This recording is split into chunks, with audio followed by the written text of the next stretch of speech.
Hello everyone, welcome to जेनिक। तो अभी तक हमने सिंगल रैंडम वेरिएबल के बारे में ऑलमोस्ट सब कुछ पढ़ लिया था। ट्रांसफॉर्मेशन सिंगल रैंडम वेरिएबल के केस में गॉसियन रैंडम वेरिएबल कैसे होता है, वेरिएंस, एक्सपेक्टेड वैल्यू कैलकुलेट करना, उसके फार्मूले लॉजिकली लिखना कैसे है, कभी क्वेश्चन आएगा तो कैसे करना है, डिफरेंट टाइप के क्वेश्चंस भी हमने लिए थे, है ना, जो सिंगल डाइस थ्रो और इन सब टाइप के क्वेश्चन, उसमें एवरेज नंबर कैसे निकालेंगे। तो गेट के भी क्वेश्चंस लिए थे और कुछ अच्छे क्वेश्चन मैंने अनसॉल्व लिए थे। तो अगर वो आप अच्छे से सोच के करने लगते हो तो आपको बहुत सारी चीजें सिंप्लीफाई हो जाएंगी। जैसे मैंने क्वेश्चन भी प्रोबेबिलिटी के भी स्टार्टिंग में क्वेश्चन कराए थे, सिंगल पीडीएफ पे बेस्ड क्वेश्चन कराए थे।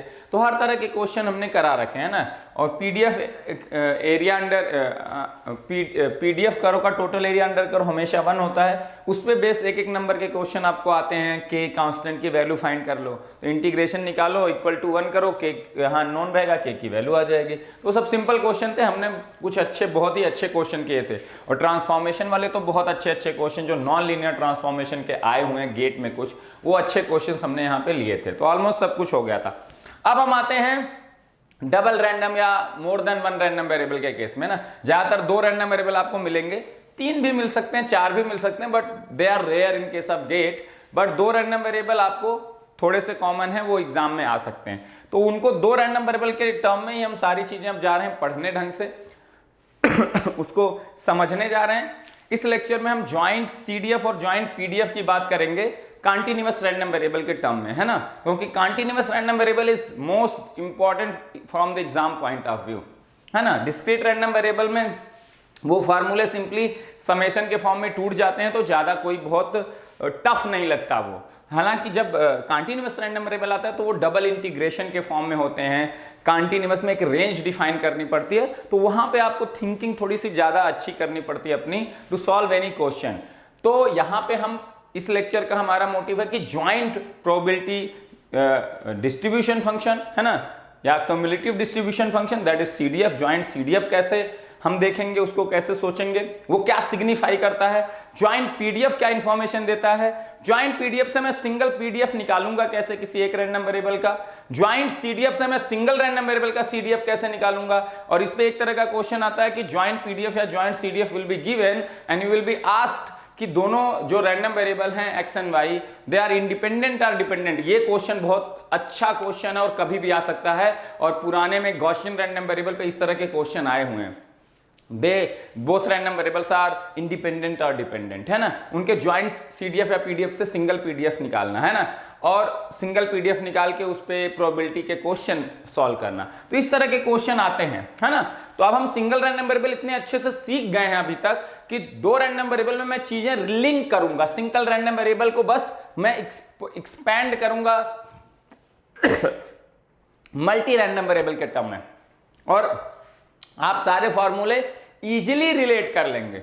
और यहां पे डबल रैंडम वेरिएबल के केस में एक आता है कोवेरिएंस, उसको सीखेंगे। वो बहुत ब्यूटीफुल टॉपिक है। क्यों? क्योंकि कोवेरिएंस आगे जाके जब हम रैंडम प्रोसेस या ये सब चीजें पढ़ेंगे तो वहां ये बहुत इंपॉर्टेंट रोल प्ले करने वाला है ना। तो कोवेरिएंस को भी अच्छे से सीखेंगे, लेकिन पहले ज्वाइंट पीडीएफ और सीडीएफ सीख लेते हैं और उस पे बेस्ड क्वेश्चन करेंगे, इंडिपेंडेंट डिपेंडेंट निकालने का, प्रोबेबिलिटी निकालने का, ज्वाइंट से सिंगल सीडीएफ सिंगल पीडीएफ निकालने का, ठीक है ना। तो हम बात करने वाले हैं क्या, मल्टी रैंडम वेरिएबल, है ना, मोर than one, multi random variable, multi dimensional actually कहेंगे, मल्टी नहीं, मल्टी डायमेंशनल रैंडम वेरिएबल आप कहिए तो ज्यादा सही है। मतलब मोर देन वन डायमेंशन, मतलब more than one random variable और देयर, है ना। मल्टी डायमेंशनल रैंडम वेरिएबल कहिए ज्यादा अच्छा है ना। Multi dimensional, it is multi dimensional, actually dimensional random variable, उसके बारे में हम बात करने वाले हैं। तो इसकी जरूरत क्यों पड़ी, एक क्विक थोड़ा सा लॉजिकल चीज सोच लेते हैं।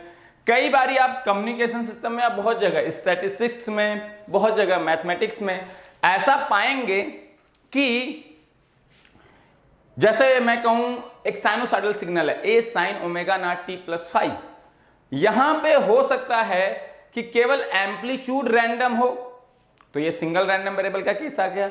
हो सकता है केवल फेज फाई रैंडम हो, एक सिंगल रैंडम वेरिएबल का केस हो सकता है जो इसकी फ्रीक्वेंसी ओमेगा केवल वो रैंडम हो, बाकी चीजें अपना कांस्टेंट हो, अपना जहां है वहीं पे हो, है ना, एक वेल डिफाइंड वैल्यू पे हो, लेकिन ओमेगा क्या हो, रैंडम इन नेचर हो। तो ये सिंगल रैंडम वेरिएबल का केस है। लेकिन इसी साइनोसॉइडल सिग्नल में ये भी पॉसिबिलिटी है कि भाई एम्पलीट्यूड भी रैंडम नेचर का मुझे मिल रहा है और फेज भी रैंडम नेचर का मिल रहा है। तो ये क्या हो गया, मल्टी रैंडम वेरिएबल का केस आ गया कि एक साथ दो चीजें रैंडमली चेंज हो रही हैं। तो how to tackle this case, आपका हो सकता है एम्पलीट्यूड, फ्रीक्वेंसी, फाई तीनों एक साथ चीजें चेंज हो रही हो, तो मतलब चेंज हो रही हो in the sense randomly change हो रही हो, in the terms of probability change हो रही हो।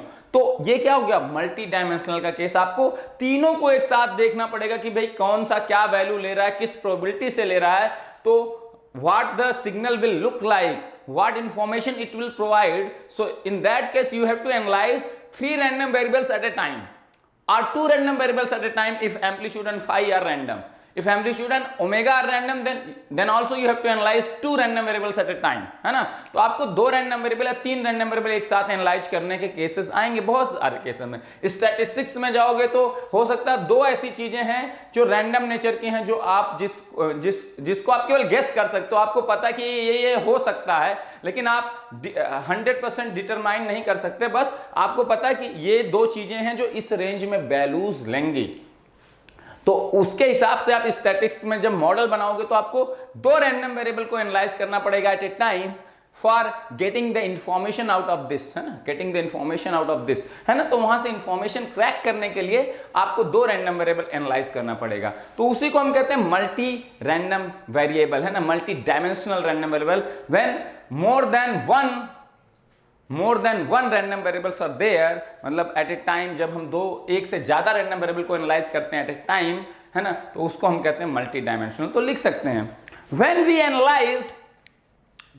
एनालाइज, लिखिए when we analyse more than one random variable at a time, more than one मतलब एटलीस्ट 2, 3, 4, 5 फिर तो हो सकते हैं, more than one random variable at a time, then it is the case of multi-dimensional random variable. It is the case of multi-dimensional random variable.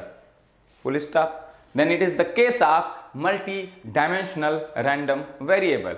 Then it is the case of multi-dimensional random variable. Full stop. And in that case, and in this case, and in this case, we always concentrate on, and in this case we always concentrate on, and in this case we always concentrate on, and in this case we always concentrate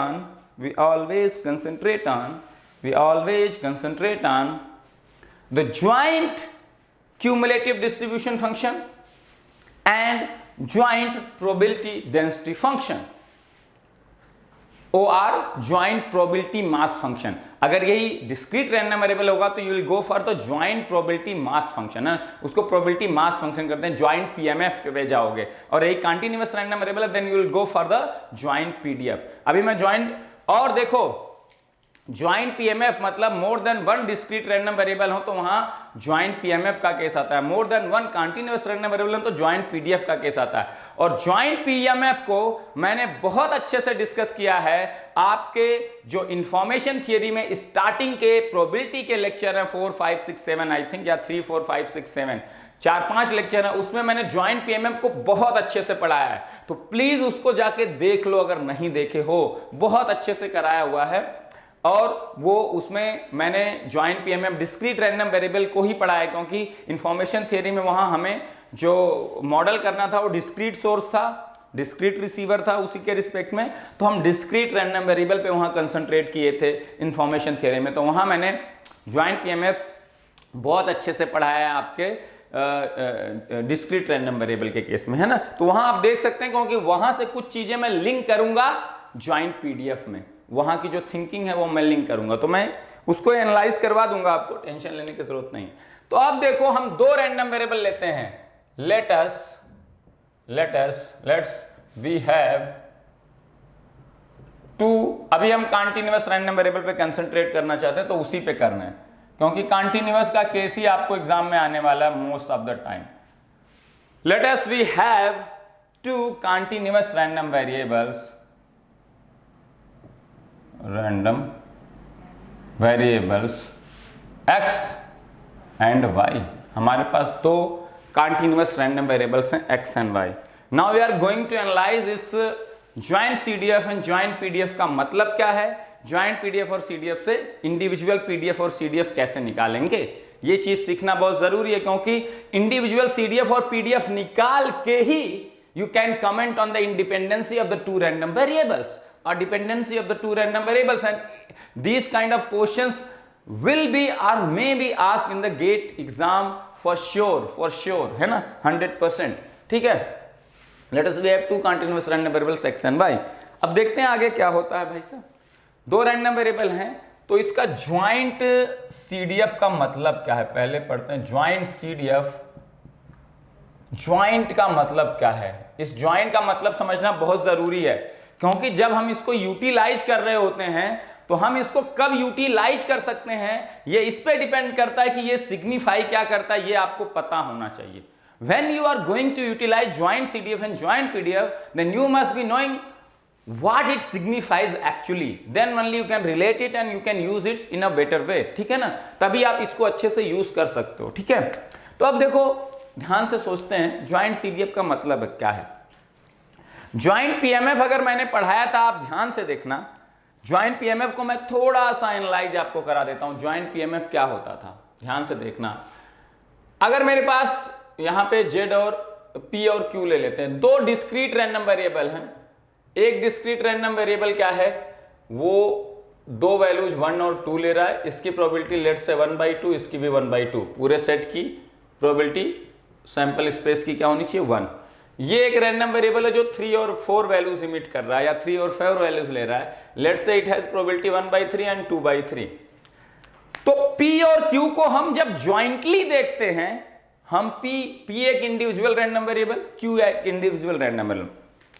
तो joint का क्या मतलब है, मैं जो lecture पढ़ाया हूं information theory में जाके जरूर देखना, बहुत अच्छे से और बहुत डिटेल में वहां डिस्कस है और वो आपको काम आएगा। यहाँ पे मैं वो चीज़ बार बार रिपीट नहीं करूंगा, क्योंकि वो चीज़ आप वहां से जाके देख लो, और मैंने बोला भी था स्टार्टिंग में कि वो लेक्चर्स आप जरूर देखिए, है ना। इंट्रोडक्शन लेक्चर जाके देखिए रैंडम वेरिएबल का, उसमें मैंने बताया कि आपको क्या पहले से पढ़ लेना चाहिए। ठीक है, अब अगर एक डिस्क्रीट रैंडम वेरिएबल में दो, यहां पे लेट से थोड़ा सा और इसको और अच्छा बना देते हैं, 3 4 5 है, 4 की प्रोबेबिलिटी 1/3 और 5 की भी 1/3 टोटल प्रोबेबिलिटी। एक रैंडम वेरिएबल में 2 एलिमेंट्स हैं, एक रैंडम वेरिएबल में 3 एलिमेंट्स हैं। तो ज्वाइंट PMF क्या बताता है, जब हम इन दोनों रैंडम वेरिएबल को ज्वाइंटली देखें, हम इन दोनों रैंडम वेरिएबल को ज्वाइंटली देखें, मतलब ज्वाइंटली देखने का क्या मतलब, विद एंड रिलेशन की P ने 1 वैल्यू लिया और Q ने 3 वैल्यू लिया, ये पहला केस हो गया। तो ज्वाइंटली जब हम इनको देखेंगे तो क्या क्या पॉसिबिलिटी बन सकती है ज्वाइंट रैंडम वेरिएबल में, सैंपल स्पेस में, कि P 1 वैल्यू ले और Q क्या वैल्यू ले, 3। देखो ये एंड से जुड़े हुए हैं, P 1 वैल्यू ले और Q 3 वैल्यू ले, ये एक पॉसिबिलिटी है। P 1 वैल्यू ले और Q 4 वैल्यू ले, एक ये पॉसिबिलिटी है। P 1 वैल्यू ले, Q 5 वैल्यू ले, ये एक पॉसिबिलिटी है। P 2 वैल्यू ले और Q 3 वैल्यू ले, ये एक पॉसिबिलिटी है। 2 और 3 ये एक पॉसिबिलिटी है ना, नहीं 2 नहीं, 2 और यहाँ 4 और 2 एंड 5 ये एक पॉसिबिलिटी। तो जो ज्वाइंट रैंडम वेरिएबल, जिसको हम ज्वाइंटली जब इन दोनों रैंडम वेरिएबल को कंसीडर करेंगे, तो ज्वाइंटली जब इसको देखेंगे तो ज्वाइंट के केस में जो सैंपल स्पेस की साइज क्या होगी, m इंटू n होगी कि नहीं। अगर इसमें m एलिमेंट हैं और इसमें n एलिमेंट हैं, तो जब ज्वाइंटली इनको देखेंगे तो ज्वाइंटली देखने पे जो ज्वाइंट रैंडम वेरिएबल इसको कह सकते हैं, उसके सैंपल स्पेस में कितने एलिमेंट्स होंगे, m इंटू n, क्योंकि इसके हर m के करस्पॉन्डिंग यहाँ n एलिमेंट्स लोगे, हर कॉम्बिनेशन बनाओगे तो हर एक सिंगल एलिमेंट के करस्पॉन्डिंग n केसेस, तो m के corresponding n cases, m into n combination बनेंगे। यहाँ देखो 6 कॉम्बिनेशन बन गए कि नहीं। तो ये कहते हैं इसको, ये ज्वाइंट रैंडम वेरिएबल का पूरा सैंपल स्पेस है। तो जैसे ये P है, ये इसका पूरा सैंपल स्पेस है और पूरे सैंपल स्पेस की प्रोबेबिलिटी 1, ये क्यू रैंडम वेरिएबल है, इसके पूरे सैंपल स्पेस की प्रोबेबिलिटी 1। उसी तरह से जो ज्वाइंट रैंडम वेरिएबल बना उसके पूरे सैंपल स्पेस की भी प्रोबेबिलिटी 1 ही होगी, क्योंकि पूरे सैंपल स्पेस की किसी भी प्रोबेबिलिटी या किसी भी एक्सपेरिमेंट या किसी भी अगर एक्सपेरिमेंट को कंसीडर करते हो, अगर उसके पूरे सैंपल स्पेस को आप ले लोगे तो हमेशा टोटल प्रोबेबिलिटी 1 ही आती है। अब देखो हम मान लेते हैं ये दोनों रैंडम नंबर पी और क्यू क्या है, इंडिपेंडेंट वाला केस ले लेते हैं। तो आपको पता है कि प्रोबेबिलिटी अगर मैं लिखूं 1 और 3, तो ये ज्वाइंट पीएमएफ क्या बताता है, ज्वाइंट पीएमएफ बताता है कि हम जब दोनों को एक साथ देख रहे हैं उसकी प्रोबेबिलिटी, जब दोनों को एक साथ देखें, पी को और क्यू को एक साथ देखें, उसकी प्रोबेबिलिटी होती है ज्वाइंट पीएमएफ। तो मैं थोड़ा सा रिकॉल करा दे रहा हूं जो वहां पढ़ाया था, ताकि मैं ज्वाइंट पीडीएफ पढ़ाऊं तो आपको समझ में आए। तो ये बता रहा है probability that P takes the value, ये पी फॉर प्रोबेबिलिटी है ना, पी फॉर प्रोबेबिलिटी, और ये वाला पी रैंडम वेरिएबल के लिए ना, तो कंफ्यूज मत हो जाना। Probability that random variable P takes the value 1 and random variable Q takes the value 3, ये है P is equal to 1 and Q is equal to 3 की प्रोबेबिलिटी। और दो चीजें अगर एंड से जुड़ी हों प्रोबेबिलिटी के केस में और वो दोनों इंडिपेंडेंट हों तो क्या हो जाता है, मल्टीप्लीकेशन हो जाता है। तो it will be equal to the probability of P getting 1 into probability of Q getting 3। तो 1 की प्रोबेबिलिटी P की 1/2 एंड 3 की प्रोबेबिलिटी Q की कितनी है 1/3, तो ये आ जाएगा 1/6।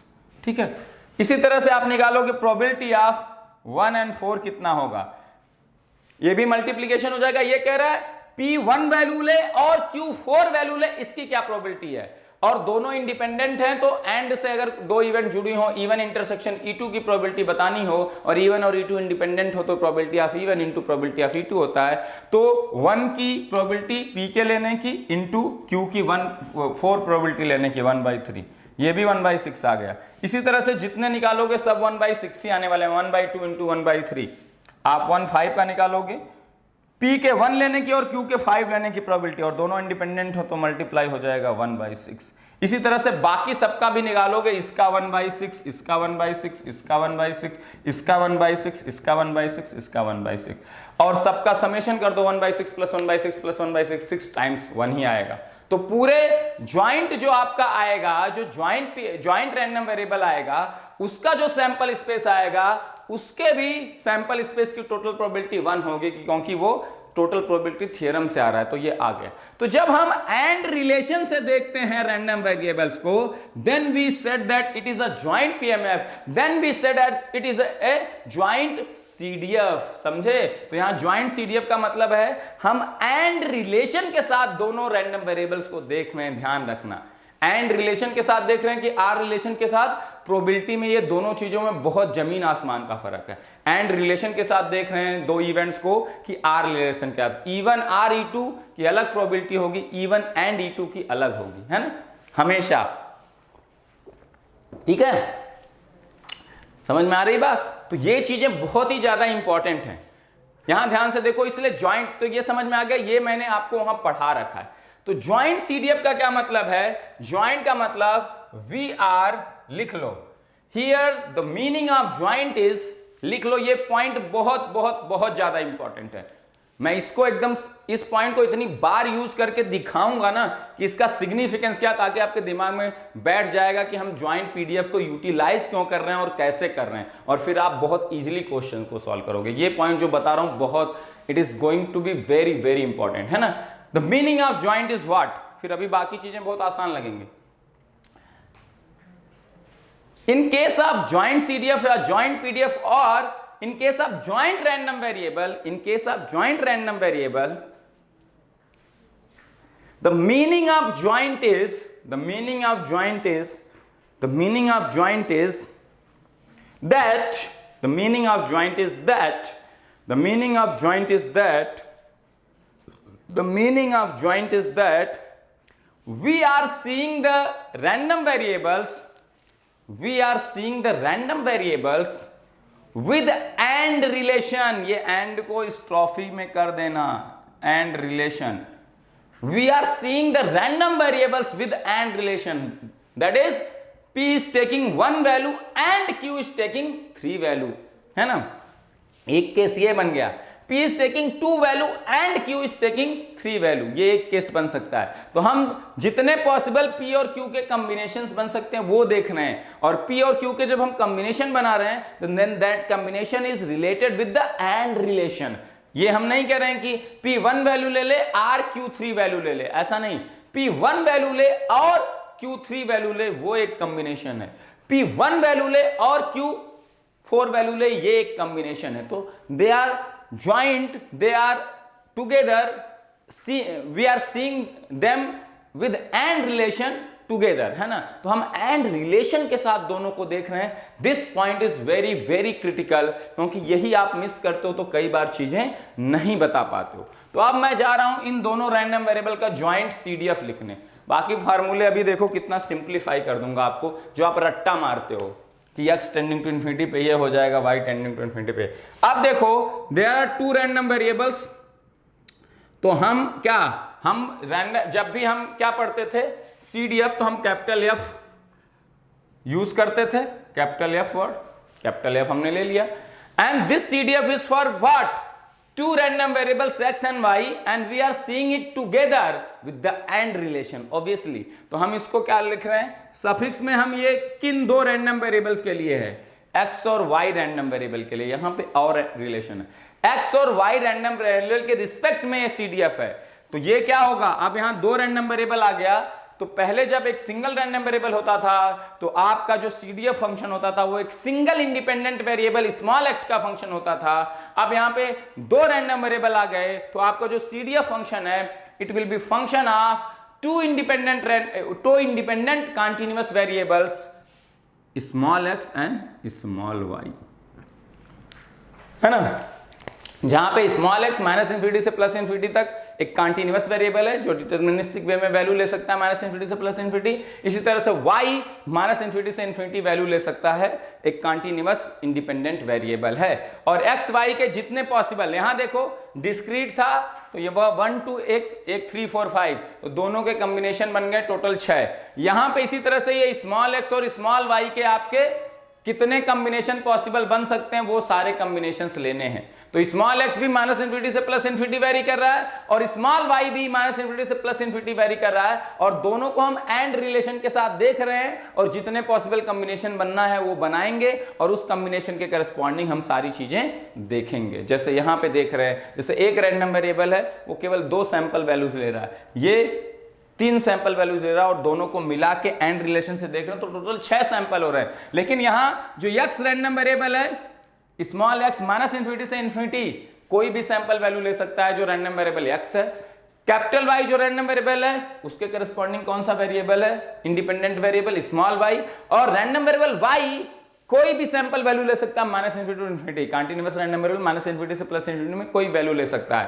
तो x और y को जब हम एंड रिलेशन के साथ साथ में देखेंगे तो कितने कॉम्बिनेशन बन सकते हैं? इनफाइनाइट कॉम्बिनेशंस बन सकते हैं, क्योंकि कैपिटल x भी माइनस इंफिनिटी से इंफिनिटी इनफाइनाइट सैंपल्स वैल्यूज ले सकता है, कैपिटल Y भी माइनस इंफिनिटी से इंफिनिटी इनफाइनाइट सैंपल वैल्यू ले सकता है। तो दोनों का कॉम्बिनेशन बनाएंगे तो इनफाइनाइट कॉम्बिनेशंस बन सकते हैं। यहाँ पे एक में 2 सैंपल्स हैं, एक में 3, तो टोटल कॉम्बिनेशन 6 बने। यहाँ पे तो इनफाइनाइट बन सकते हैं।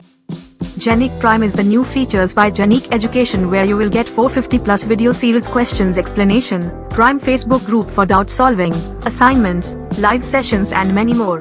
If you are interested then visit website and join quickly. For any query call on 9837933283. तो अब ध्यान से देखो, इज इक्वल टू हम क्या कहते थे? Cumulative distribution function was always a probability measurement. क्या f(x) क्या होता था? माइनस इंफिनिटी से स्मॉल x तक जितने सैंपल हैं उनका क्यूमुलेटिव प्रोबेबिलिटी। यहां हम देख रहे हैं कि x और y का ज्वाइंट CDF, तो हमें क्या निकालना पड़ेगा? यहां ज्वाइंट प्रोबेबिलिटी। और ज्वाइंट प्रोबेबिलिटी का क्या मतलब होता है? एंड रिलेशन वाली प्रोबेबिलिटी। तो यहां क्या हो जाएगा? Probability that x takes the value less than और equal to x and probability that y takes the value less than और स्मॉल y, है ना। y के करस्पॉन्डिंग ये स्मॉल y है, x के करस्पॉन्डिंग ये स्मॉल x है ना। ऑब्वियस सी बात है ना। तो ये हो गया आपका रिलेशन। ये क्या हो गया?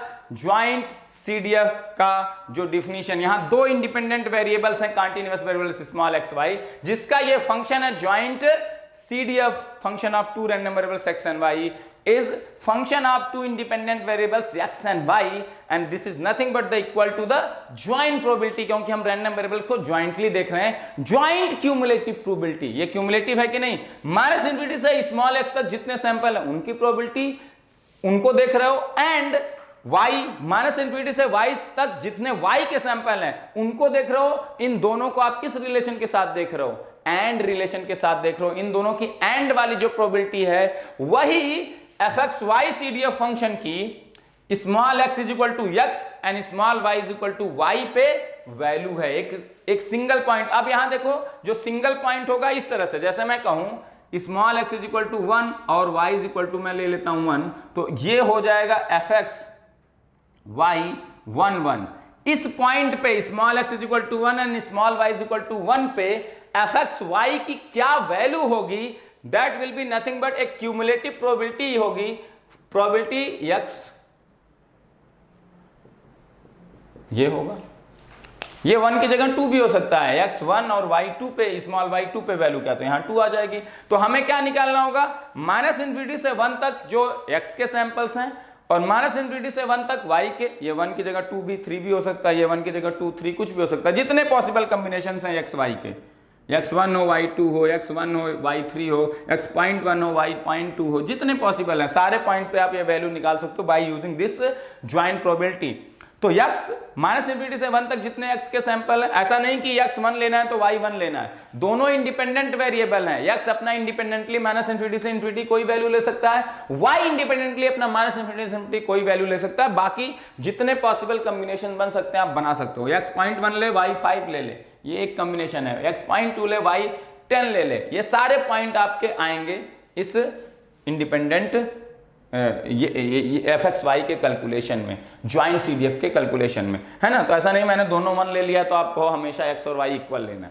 ये मत कर देना, है ना। तो x less than or equal to n, मतलब माइनस इन्फिनिटी से 1 तक x के जो सैंपल हैं और y के माइनस इन्फिनिटी से 1 तक सैंपल हैं, इनका एंड रिलेशन के साथ प्रोबेबिलिटी निकाल दो, आपको आंसर आ जाएगा। और आपको ये पता है, आपको एक चीज और पता है, क्या, जब भी एंड रिलेशन के साथ प्रोबेबिलिटी निकालनी होती है, क्या पता है, इसीलिए आपको थोड़ी सी प्रोबेबिलिटी जो मैंने कहा था स्टार्टिंग वाली पढ़ लेना। आपको ये पता होता है probability of E1 intersection E2 is nothing but probability of क्या, E1 by E2, conditional probability in probability of E2, या इसी को आप लिख सकते हो probability of E2 by E1 into probability of E1। ये पढ़े हैं कि नहीं हम, मैंने बताया है जब भी इंटरसेक्शन प्रोबेबिलिटी निकालनी हो तो आपको ये दोनों फार्मूले यूज आप कर सकते हो कभी भी। और जो ज्वाइंट PMF मैंने पढ़ा है वहां पे कंडीशनल प्रोबेबिलिटी भी निकालना सिखाया है, तो डिस्क्रीट रैंडम वेरिएबल वाला वो जरूर देखना, वहां से बहुत कुछ सीखने को मिलेगा। यहाँ पे मैं उसको यूज करने वाला हूँ। तो E1 इंटरसेक्शन यही कि E1 बाई E2 तो प्रोबेबिलिटी ऑफ E2 या E2 by E1 into probability of E1, ये कंडीशनल प्रोबेबिलिटीज हैं ये दोनों। तो इसको मैं लिख सकता हूँ, ये भी यहाँ भी कंडीशनल प्रोबेबिलिटी है, probability that x less than or equal to x, y is already less than or equal to y into probability of y less than or equal to y, या इसी को मैं लिख सकता हूं equal to probability of x y, probability of y less than or equal to y oblique probability x less than or equal to x into probability of x less than or equal to x, ठीक है ना। ये मैं लिख सकता हूं E1 intersection ET कोई probability के रिलेशन से मैं ये रिलेशन लिख सकता हूं कि नहीं, कोई दिक्कत है, कोई दिक्कत नहीं है, ठीक है। तो एंड प्रोबेबिलिटी निकालना होगा तो कंडीशनल प्रोबेबिलिटी से आप निकाल सकते हो, है ना। तो ये आपका रिलेशन हो गया जनरल। अब x और y आपस में इंडिपेंडेंट भी हो सकते हैं और आपस में क्या हो सकते हैं, डिपेंडेंट भी हो सकते हैं, ठीक है ना। तो अभी इंडिपेंडेंट और डिपेंडेंट का केस पढ़ते हैं तो क्या करेंगे। अब देखो एक चीज और है, ये तो हो गया ज्वाइंट CDF की definition, general definition, whether x and y are independent या whether x and y are dependent, this is the general relation for the joint CDF, है ना। x y इंडिपेंडेंट आपस में हो दोनों रैंडम वेरिएबल या dependent हो, it doesn't matter, this formula is always valid. This formula breaks into are simplified when we know that x and y are independent या we know that x and y are dependent। तो ये थोड़ा सा break हो जाएगा, simplify हो जाएगा। अभी हमने जनरल रिलेशन निकाला है, whether x and y are dependent independent it doesn't matter, it is the general formula। ये आप यहां से लिख लिए, कोई दिक्कत है नहीं। अब आते हैं अगली चीज पे, अब अगली चीज पे आते हैं, ध्यान से देखना। अभी इस चीज को अभी मैं सिंप्लीफाई और करूंगा। अब अगर मुझे ज्वाइंट सीडीएफ पता है और ज्वाइंट सीडीएफ से मुझे सिंगल रैंडम वेरिएबल x और सिंगल रैंडम वेरिएबल y का सीडीएफ पता करना हो, भाई ये तो सिंगल रैंडम वेरिएबल है ना, x इंडिविजुअली एक सिंगल रैंडम वेरिएबल है, y इंडिविजुअली एक सिंगल रैंडम वेरिएबल है, तो इनके भी तो पीडीएफ और सीडीएफ एग्जिस्ट करेंगे। तो मुझे ज्वाइंट सीडीएफ पता था कि x और y का ज्वाइंट सीडीएफ ये है, मुझे पता करना है कि y का सीडीएफ क्या हो जाएगा, मुझे पता करना है y का सीडीएफ क्या हो जाएगा। मुझे ज्वाइंट सीडीएफ x और y का पता है, मुझे पता करना है x का सीडीएफ क्या हो जाएगा। तो ध्यान से देखो, अगर मैं लिमिट ही करते हैं y tending to small y tending to infinity कर दूं, मतलब क्या fx y में जो ज्वाइंट सीडीएफ है उसमें जो स्मॉल y पॉइंट है, जो स्मॉल y इंडिपेंडेंट वेरिएबल है, कंटीन्यूअस वेरिएबल है, उसको क्या कर दूं, इन्फिनिटी को टेंड कर दूं या उसको इन्फिनिटी रख दूं। इन्फिनिटी एग्जैक्ट तो होता नहीं, इसलिए हम टेंडिंग टू इन्फिनिटी रख रहे हैं। तो क्या हो जाएगा यहां देखो, probability that x less than or equal to x, x को तो आपने x ही रहने दिया, ये जनरल पॉइंट है, केवल y को आप टेंडिंग कर रहे हो इन्फिनिटी, x आपका स्मॉल x ही है ना, उसको नहीं, बस स्मॉल y को आप टेंडिंग टू इन्फिनिटी कर रहे हो, एंड आ जाएगा क्या, y टेंडिंग टू क्या, y less than or equal to infinity. अब ध्यान से देखो, इसको मैं लिख सकता हूं क्या, आपको ये रटवाया गया होगा, देखो मैं अभी लॉजिकली प्रूफ कर देता हूं, आपको बड़ा अच्छे से रटवाया जाता है सब कुछ, बेटा रट लो, ये यही होगा, है ना, यही होगा। किस लॉजिक से रटवा दिया जाता है आई डोंट नो, आप रट भी लेते हो, बट आपको पता होना चाहिए कैसे चीजें आ रही हैं, ताकि ये लॉजिक्स आप कहीं और यूज कर पाओ। जो ये लॉजिक्स डेवलप कर रहे हो ना, आपको लग रहा होगा यहीं नहीं, कहीं भी काम आ सकता है, क्योंकि चीजें यहीं से रिलेटेड होंगी, और ये लॉजिक अगर आपने कहीं और यूज किया है तो वो लॉजिक कहीं और आपके काम आ सकता है कभी भी। अब ध्यान से देखो, ये क्या कह रहा है, स्मॉल एक्स की कोई वैल्यू होगी 1 2 3 जो भी होगी वैल्यू, इट डजंट मैटर, जो भी स्मॉल एक्स पॉइंट आप यहां पे रख सकते हो। एक्स तो वेरिएबल है ना, केवल वाई को आपने टेंडिंग इन्फिनिटी किया, this x could be 1, this x could be 2, this x could be 3, anything. तो ये क्या कह रहा है कि random variable x minus infinity से एक्स तक के जो सैंपल हैं उनकी टोटल प्रोबेबिलिटी बता दो, इन्फिनिटी पॉइंट यहां कहीं होगा, ठीक है, उससे it doesn't matter. Minus infinity से एक्स तक के जो सैंपल्स हैं उनकी प्रोबेबिलिटी, उनको देखना है साथ में, एंड जो y रैंडम वेरिएबल है वो माइनस इन्फिनिटी से इन्फिनिटी सैंपल वैल्यू ले रहा है उनका, इन दोनों के इंटरसेक्शन की प्रोबेबिलिटी आपको बतानी है। x सैंपल वैल्यूज ले रहा है माइनस इन्फिनिटी से x तक, और y सैंपल वैल्यूज ले रहा है माइनस इन्फिनिटी से प्लस इन्फिनिटी तक, और इन दोनों के इंटरसेक्शन की प्रोबेबिलिटी बतानी है कि दोनों के इंटरसेक्शन की क्या होगी। अब बताओ, ये माइनस इन्फिनिटी से x तक सैंपल्स ले रहा है और ये माइनस इन्फिनिटी से इन्फिनिटी तक सैंपल ले रहा है, इन दोनों में कॉमन क्या है उसकी हमें प्रोबेबिलिटी बतानी है, एंड का यही मतलब तो हुआ, इन दोनों में कॉमन क्या है इसकी प्रोबेबिलिटी बतानी है। तो अब देखो, इन दोनों में कॉमन हमेशा क्या आएगा, माइनस इन्फिनिटी टू एक्स वाले सैंपल ही तो कॉमन आएंगे। यहां पे भी यही, इस माइनस इन्फिनिटी से इन्फिनिटी वाले एक्सिस पे जो स्मॉल वाई माइनस इन्फिनिटी से प्लस, जो आपका रैंडम वेरिएबल कैपिटल वाई है वो माइनस इन्फिनिटी से इन्फिनिटी तक के सैंपल वैल्यू ले रहा है, और random variable x minus infinity से एक्स तक के सैंपल वैल्यू ले रहा है, उन दोनों का एंड इंटरसेक्शन वाली प्रोबेबिलिटी आपको बतानी है। क्या बतानी है, इंटरसेक्शन वाली प्रोबेबिलिटी। तो देखो, ये एक्स कोई पॉइंट होगा माइनस इन्फिनिटी टू 1 या माइनस इन्फिनिटी टू 2 या माइनस इन्फिनिटी टू 3। तो अब देखो ध्यान से, ये x पॉइंट कहीं यहां पे भी तो होगा इस वाले एक्सिस पे, कि y माइनस इन्फिनिटी, अगर ये x पॉइंट मान लो 1 है तो ये माइनस इन्फिनिटी से 1 तक के सैंपल की प्रोबेबिलिटी, और y को कहां से कहां तक लेना, माइनस इन्फिनिटी से लेके इन्फिनिटी तक, तो बीच में माइनस इन्फिनिटी से 1 वाला सैंपल यहां पे भी होगा, 1 तक के सैंपल, दोनों के इंटरसेक्शन की प्रोबेबिलिटी बतानी है, मतलब दोनों के कॉमन सैंपल्स की प्रोबेबिलिटी बतानी है। तो दोनों में कॉमन सैंपल्स क्या हैं, माइनस इन्फिनिटी तक x तक यहां भी सैंपल्स, और माइनस इन्फिनिटी से x तक यहां भी सैंपल, ये दोनों में कॉमन है।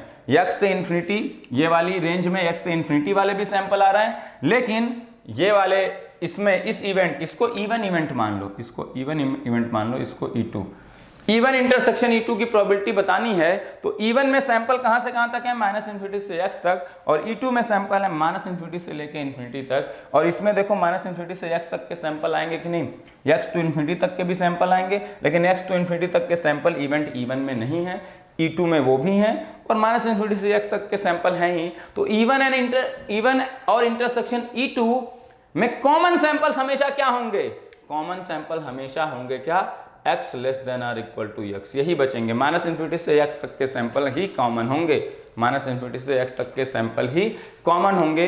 और probability that x less than or equal to x, इसी को आप कहते थे क्या, CDF function of nothing but क्या, CDF function of nothing but the random variable x। तो यहां से आपका आता है कि जब भी आप ज्वाइंट CDF में स्मॉल y को टेंडिंग टू इन्फिनिटी कर दोगे तो बच क्या जाएगा, रैंडम वेरिएबल x का CDF बच जाएगा, और जब स्मॉल x को इन्फिनिटी कर दोगे तो किसका CDF बच जाएगा, y का CDF बच जाएगा। x को हटा दिया अब वो, क्योंकि भाई y को इन्फिनिटी कर दिए तो y को टेंडिंग टू इन्फिनिटी कर दिए, तो अब इस भाई fxy जो ज्वाइंट CDF था वो इंडिपेंडेंट वेरिएबल x और y का फंक्शन था, y की वैल्यू आपने रख दी इन्फिनिटी, तो अब इसमें वेरिएबल क्या बचा, x, और वेरिएबल x का ये फिर फंक्शन हो जाएगा y इन्फिनिटी रखने के बाद, और x का जो फंक्शन बचेगा वही होगा आपका क्या, ये CDF of the random variable x, जो कि स्मॉल x का फंक्शन होता है, वही आ जाएगा आपका।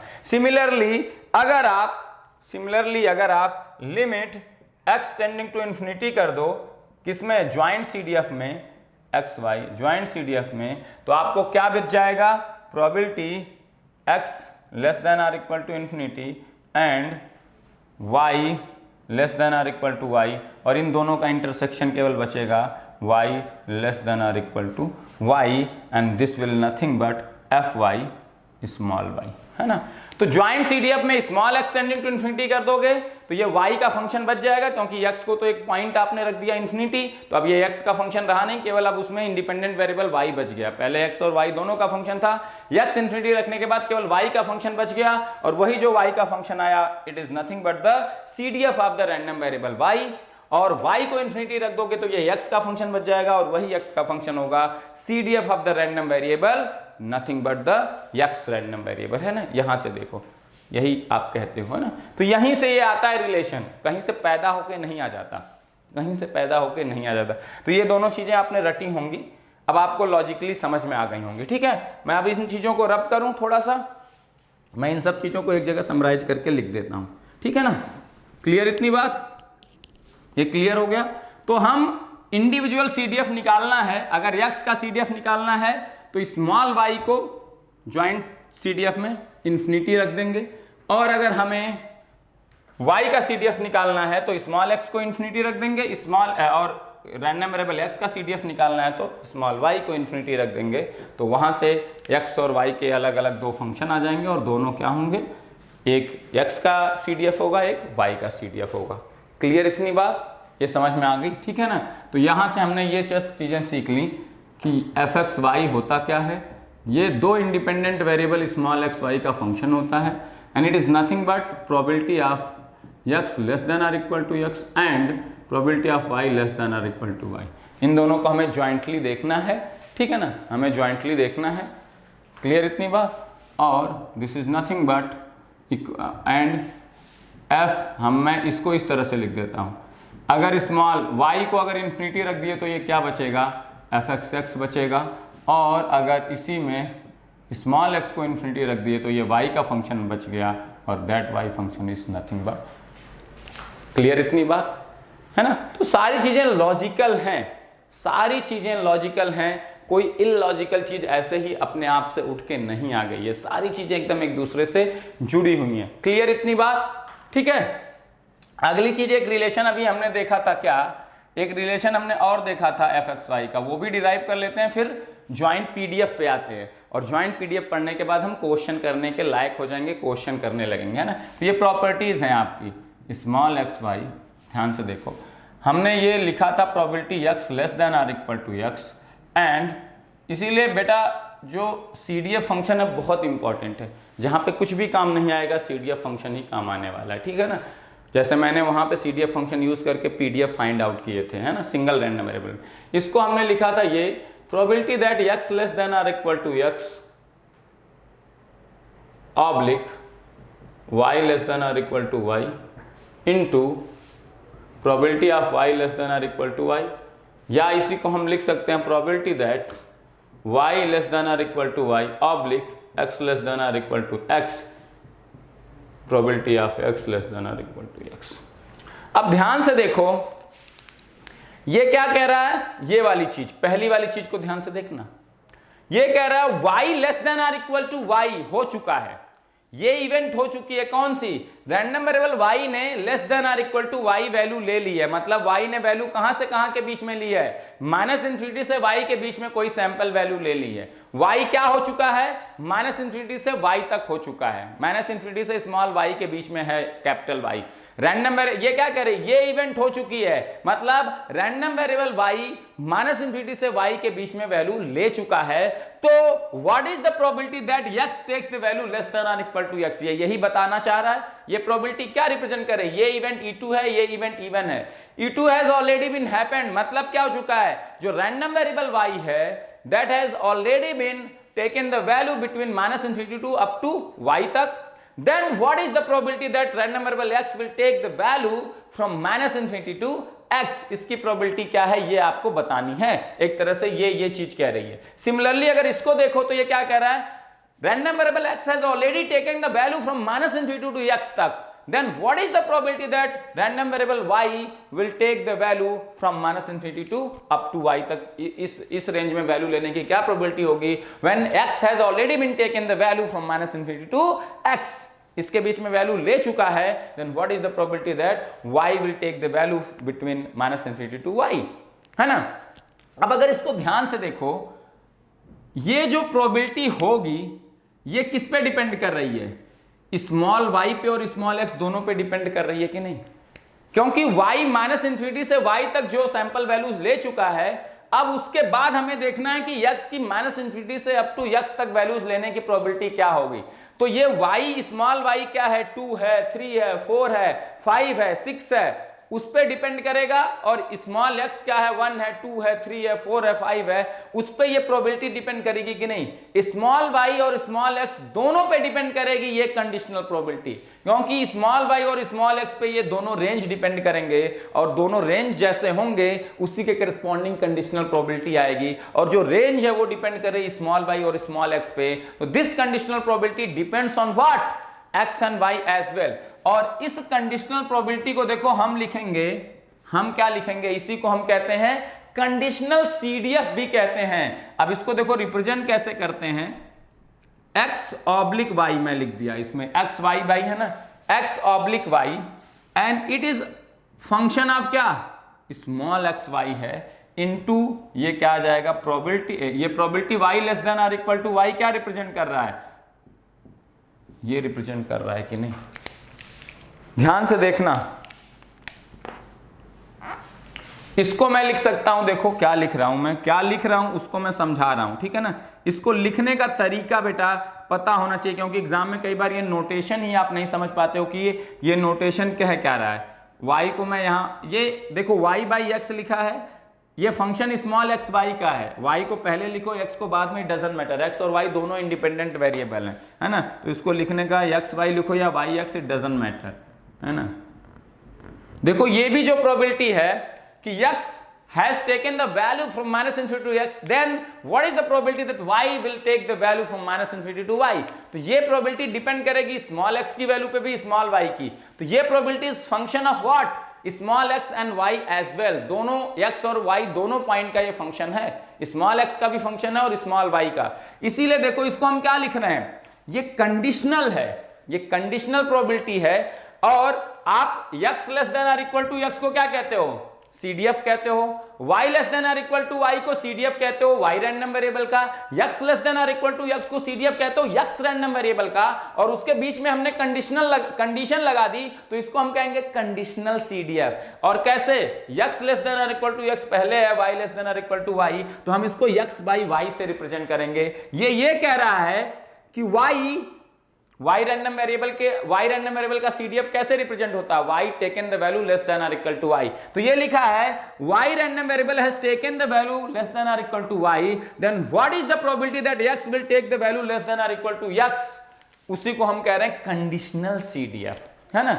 x लेस देन और इक्वल टू x केवल x का CDF, y लेस देन और इक्वल टू y केवल y का CDF, लेकिन हमने यहां कंडीशन लगा दी कि y has taken the value less than और इक्वल टू y, जो कि y के CDF को सिग्निफाई करता था। Then what is the probability that x will take the value less than और इक्वल टू, जो x के CDF को सिग्निफाई करता है। लेकिन ये CDF हम कब निकाल रहे हैं, x लेस देन और equal to x with the condition that y has taken the value less than और equal to y, that's why it is called as conditional CDF। And this conditional CDF is function of x and y, x और y दोनों का function है ये। इसमें x by y मत कर देना, ये x बाई y लिखा है कि ये कंडीशनल CDF इसको रिप्रेजेंट कर रहा है कि y कंडीशनल CDF लिखा हुआ है x बाई y कि y has taken the value less than और equal to y, when then the probability that x will take the value less than और equal to x, and this conditional CDF is function of independent variable x and independent variable y। यहां पे small x by small y मत कर देना, ये conditional CDF है x by y का, और it is function of independent variable x and y, है ना। और ये तो लिखा ही है f y by x y into fxx। तो कंडीशनल CDF पता हो तो भी आप ज्वाइंट CDF कैसे निकाल सकते हो, जैसे कंडीशनल प्रोबेबिलिटी पता हो तो ज्वाइंट प्रोबेबिलिटी का मतलब इंटरसेक्शन की प्रोबेबिलिटी। तो probability of even intersection E2 कैसे निकालते थे, probability of E1 by E2 into probability of E2, या probability of E2 by E1 into probability of E1। Similarly joint CDF अगर आपको निकालना है तो कंडीशनल CDF अगर f of x by y पता है तो f of x by y E1 by E2 अगर है तो इंटू E2 करते हैं CDF ऑफ y, और अगर E2 बाई E1 है तो E1 यहां लगते हैं, तो y बाई x है तो fx से मल्टीप्लाई होगा, x बाई y है तो f ऑफ y से मल्टीप्लाई होगा। ये आपका फार्मूला है किसका, fxy xy में रिलेशन, है ना।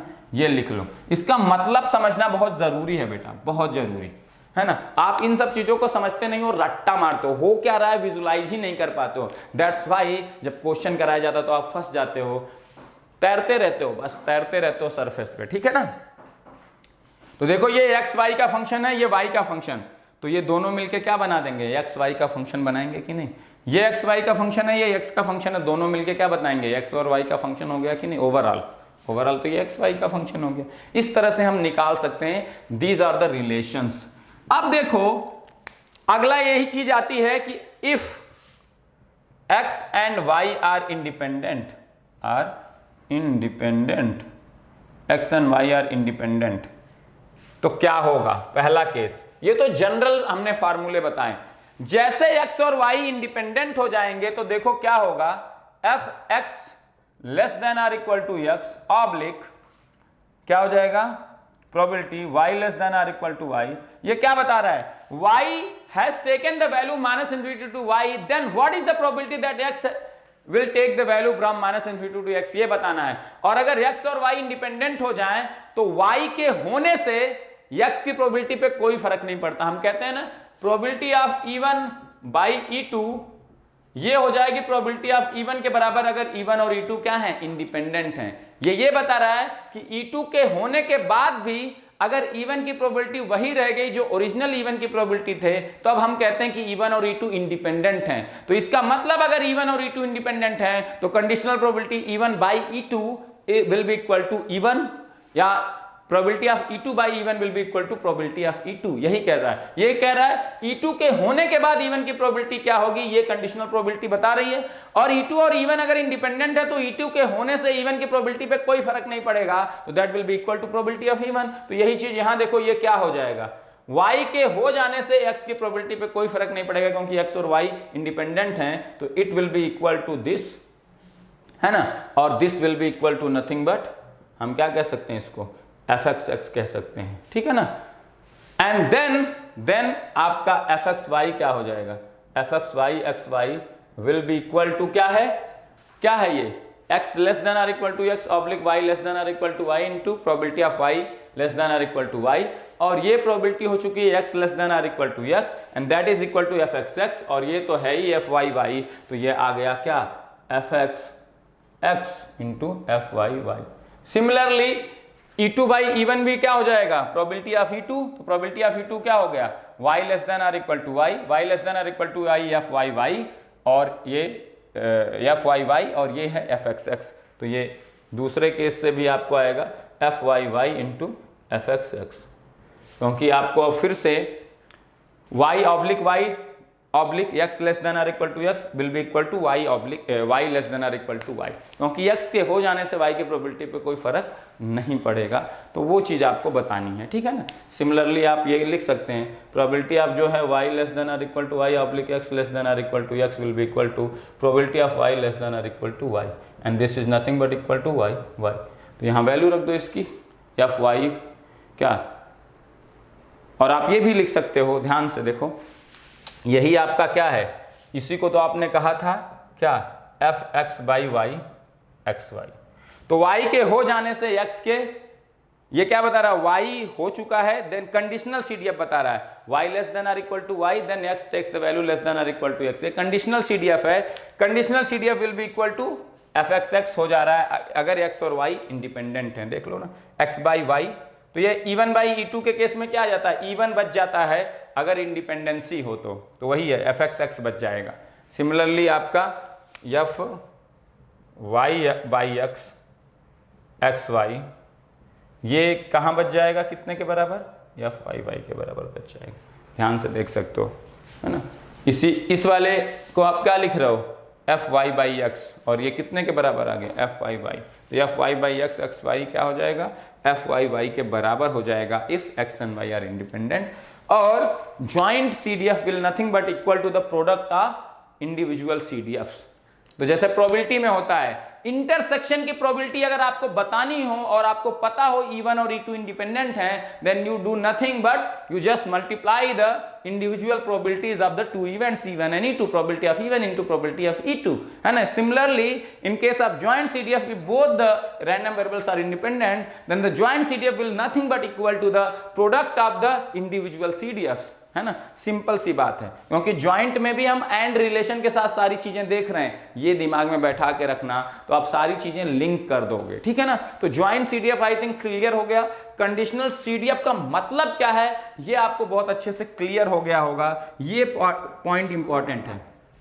और अगर x और y डिपेंडेंट है तो क्या होगा, डिपेंडेंट है तो ये कंडीशनल प्रोबेबिलिटी कुछ आएगी, वो डिपेंड करेगा डिपेंडेंसी पे, ये कंडीशनल प्रोबेबिलिटी कुछ आएगी, वो डिपेंड करेगा डिपेंडेंसी पे, और उसके करस्पॉन्डिंगली ये कंडीशनल CDF आएंगे, कंडीशनल CDF आएंगे, और उसमें मल्टीप्लाई करके ज्वाइंट CDF आएगा। तो डिपेंडेंसी होगा तो आपको ये कंडीशनल प्रोबेबिलिटीज कैलकुलेट करनी पड़ेंगी, और कैलकुलेट करके CDFs निकालने पड़ेंगे, CDFs निकालने पड़ेंगे, ज्वाइंट CDFs, है ना। सिंपल सी बात है ना। तो अगर ज्वाइंट CDF पता हो, इंडिविजुअल पता करना है तो कुछ नहीं करना है, बस अगर x का पता करना है तो y को इन्फिनिटी रख दो, स्मॉल y को, और y का पता करना है तो स्मॉल x को। यहाँ पे x और y इंडिपेंडेंट है, डिपेंडेंट है, doesn't matter, this formula is always valid, है ना। Joint PDF will be equal to product of the individual, joint CDF will be equal to the product of individual CDF only in case when both are independent. अगर दोनों independent हैं तो product के बराबर आ जाएगा आपका CDF, है ना।